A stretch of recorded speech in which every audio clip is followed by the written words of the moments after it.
Zaldrizes buzdaris gosdau.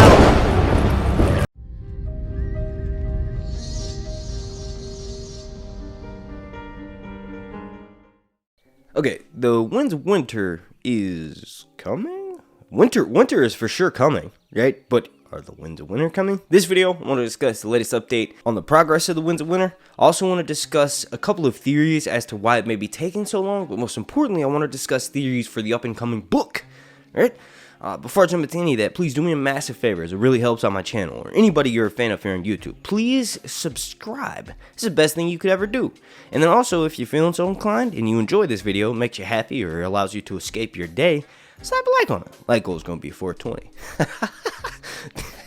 Get it? Okay, so we haven't actually had an update from George himself in the Not a Blog post, or a Winds of Winter Not a Blog post. We haven't had that in months, right? There's been very few this year. There were a bunch last year, there were a bunch the year before that, and then the year before that, he literally said, if I'm not done with this book, lock me on a lava lake, and I ain't coming out till I finish, right? So, with that being said, I believe the lack of updates is actually a good thing.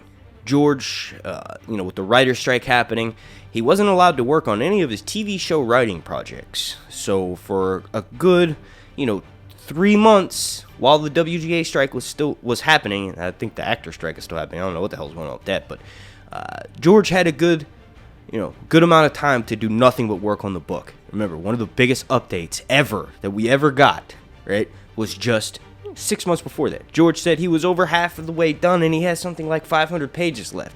Well, obviously, that was a gross underestimate or gross overestimate, but either way, Winds of Winter is coming. I've seen a couple common things that get repeated a lot, and I just wanted to give my opinion on those in regards to Winds of Winter.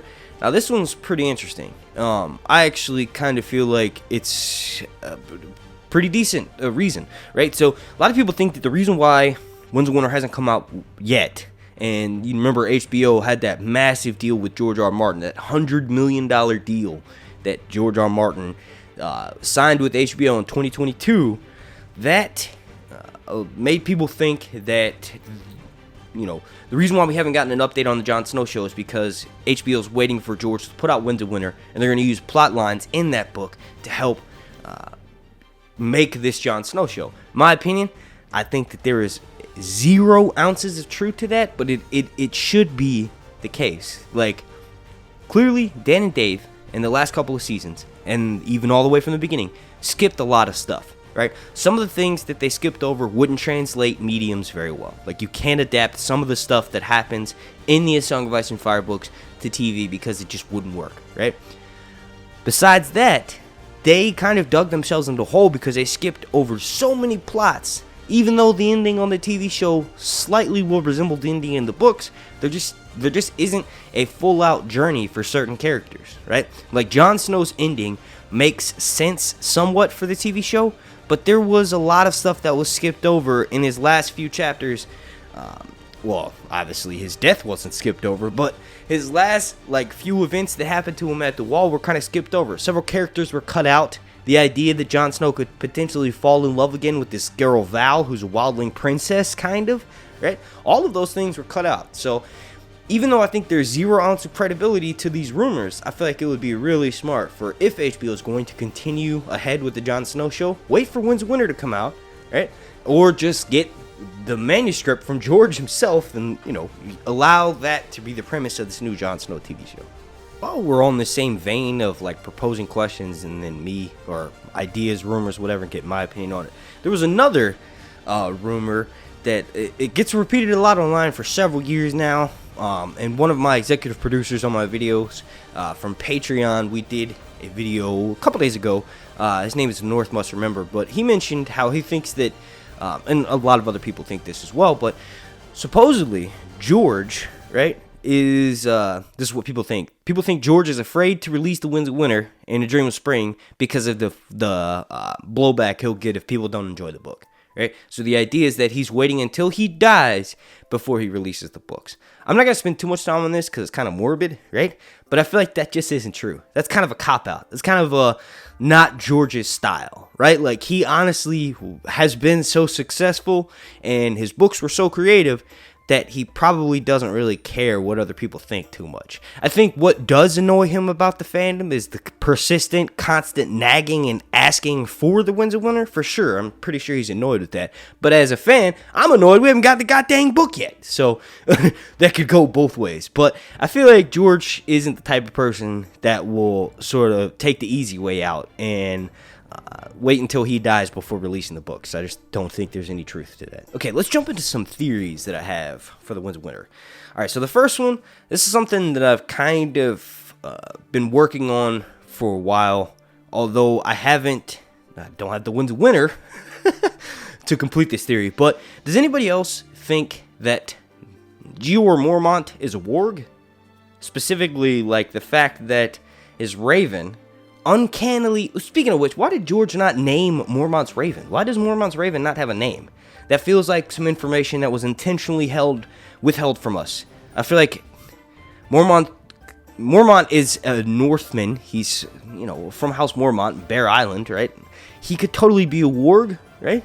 And it's a possibility that Mormont, because he's a warg and he'll warg into his raven and say certain things, like literally Mormont's raven has said a bunch of different words. A lot of the times it will like be a play upon whatever the people who are conversing in front of the raven is saying. So he'll say corn a lot, right? He says bones, he says king, he says the wall, like all of these things that would be... like, not every time, but most of the time, putting emphasis on the most important thing a character is saying, the Raven will repeat it, right? And not just with Mormont. He does it with Jon Snow and a few other characters. After Mormont dies, the Raven says a couple of things. But what's interesting is that it never says another person's name. It literally never says a name, but it says Jon Snow's name. The Raven literally says Jon Snow's name, his first name and his second name, right? Now, the Raven has said Snow before, to be fair, right? But the Raven has never said Jon. He only says Jon Snow together. He knows Jon Snow's name. So that shows some sort of supernatural intelligence, in my opinion. Because, like, obviously Ravens can talk, but the fact that they're picking up on key important moments in the conversation and echoing that, in my opinion, I feel like the bird is a warg. It could be, like I said, being warged by Mormont. Jeor himself could be a warg, but that doesn't really fit in with his character in the sense that, like, he wanted Jon to replace him, yes, but he knows Jon's a warg, so if that's the case, why not bond with Jon even more by letting him know that, hey, he's a warg as well? I think there's a small possibility that Jeor could be a warg, but I think what's actually happening is Jeor is working with Bloodraven, and that Raven is Bloodraven himself. Now, like... you may be wondering, where am I getting this from? Okay, so in the World of Ice and Fire, it's specifically mentioned that wargs can literally talk, can make animals talk, right? Like, that's mentioned in the Age of Heroes, in the World of Ice and Fire. It says that certain wargs could make the animals speak. Whatever animal they warged into, they could allow to talk. So that's what makes me think that Mormont's raven is being warged. Not just because it's talking, and ravens can do that, but the fact that it is talking so much and repeats certain key phrases. It clearly has some sort of supernatural intelligence, which is probably, if it's not being warged by Bloodraven, the raven itself could be, one of the ravens, one of the birds that has a child of the forest or just a previous warg stuck in its body, right? So, in Bran's POV in A Dance with Dragons, when he's in Bloodraven's cave, he's explained via Bloodraven and the Children of the Forest that sometimes when wargs die, they, let their body go into the tree, but they also warg into the bird and stay into the bird for, an extended period of time, sort of like a second life, an afterlife, right? And it's interesting because Breanne wargs into one of the crows and the ravens that are in Bloodraven's cave, right? And when he does that, he senses the presence of another being. So that could be something that's going on with Mormont's Raven. And the next theory I want to mention, I actually did an in-depth video of this. It's available on my Patreon. It's like 32 minutes long if you want my full-out explanation of this theory. Basically, I think the dude, the Summer Islander who captains the Cinnamon Wind, who runs into Daenerys in A Clash of Kings when she's taken to him, when Jorah Mormont takes him to her, I feel like that interaction means a little bit more. Daenerys says, maybe... she asks, is he going back to Westeros? And he's like, no, I'm about to make the traitor's circle around the Jade Sea. But then, not enough time has passed before we run into his character again down in Braavos. So somehow he got all the way over in Essos, made the Jade Circle, the trade circle, which is something that basically circumnavigates the globe, and then ends up in Braavos by the time Sam gets there in A Feast for Crows. Something doesn't make sense. He lies to Daenerys about where he goes, right? And then also when Daenerys says, once I have taken my city, stop by for a prize. Like basically when Daenerys takes King's Landing, if Cahormo's in the area, he can stop by and say hello, right? Because he brings Daenerys the news that King Robert Baratheon is dead. So Daenerys is like, come and get a gift. And when she says gift, his eyes gleam, right? So we don't hear about him again until in A Feast for Crows, when Sam is making his way to Braavos. Sam gets trapped down there. He's there with this dude, Darian the Singer. They run out of money. Maester Aemon is very sick, and Gilly is kind of, for lack of better words, useless because she is so unfamiliar with the world. Sam is really the only one who can save them in this situation. So one night, Sam is sick of what's happening, and he decides to set out and go find Darian the Singer, who's supposed to be singing to get them money so that they can buy passage to Old Town. Darian himself is supposed to go and sing around the Seven Kingdoms to try to get people to join the Night's Watch, but he's not doing that. He's not doing that. He abandoned the Night's Watch. Sam finds out. He's at this brothel. Sam is so fed up, he just beats the crap out of him.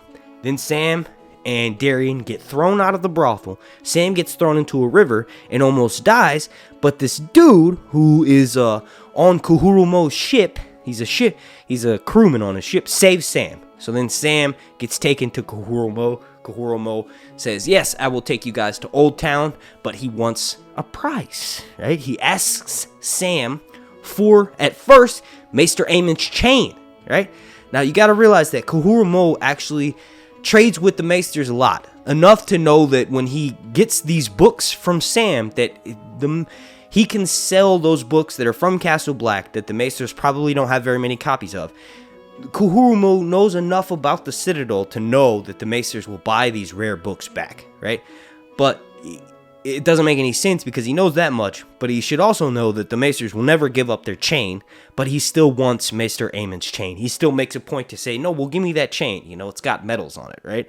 So in my opinion, along with the fact that he sort of smirks when Daenerys says gift, that he's kind of showing up at these locations, and then basically, Maester Aemon's body is on his ship, because Maester Aemon dies when they're out at sea. Initially, Targaryens, when they die, you burn them, but obviously you can't have a funeral pile on a ship, so they put his body in a cask of rum, sort of preserving it, right? So this dude, Cahormo, who has seen Daenerys, who not only told Daenerys Robert Baratheon was dead, but brought news of dragons to Westeros, because he ran into Daenerys. Specifically, he tells Sam about these dragons and Maester Aemon, and the stories gives Maester Aemon strength, and it makes him want to go and see Daenerys, right? So with that being said, and I'm taking leaps and bounds here, Sam gets off of Cahormo's ship, the Cinnamon Wind, outside of Old Town, and goes into the Citadel and sees Maester Marwyn, right? And during that process, Maester Marwyn says, okay, well, I'm going to go see Daenerys. Right? So Maester Marwyn is going to use the Cinnamon Wind to go and see Daenerys, go and try to counsel her, because he's worried that the other Maesters at the Citadel at Old Town will try to kill Daenerys and her dragons. Cahormo is working with Marwyn, right? Marwyn has a glass candle and saw that Sam would be in Braavos. He wanted Sam to be brought to Braavos, not because he wanted to rescue Sam, but because he wants to use Maester Aemon's body to potentially go and try to counsel Daenerys that way, or maybe even try to rob or steal one of her dragons. Let me know what you all think about this theory down below in the comment section. I forgot to say, put your tinfoil caps on. Alright, well, this seems like a really good point to wrap this video up. Real quick, before I get out of here, I want to thank you all so much for watching. Please slap a like on this video. Like goal's going to be 420. Also, pretty please subscribe to my channel. It's the best thing you could ever do for me here on YouTube. It greatly helps me out. And also, thank you for watching. Big special shout out to Tyler Schnabel, Breanne Johnson, the North Must Remember, Destiny Mix Queen, Phillips 420, and Pebbles 83. They are all the executive producers of this video. And thank every single member of my Patreon as well. Thank you for watching. AnaaaRodarte.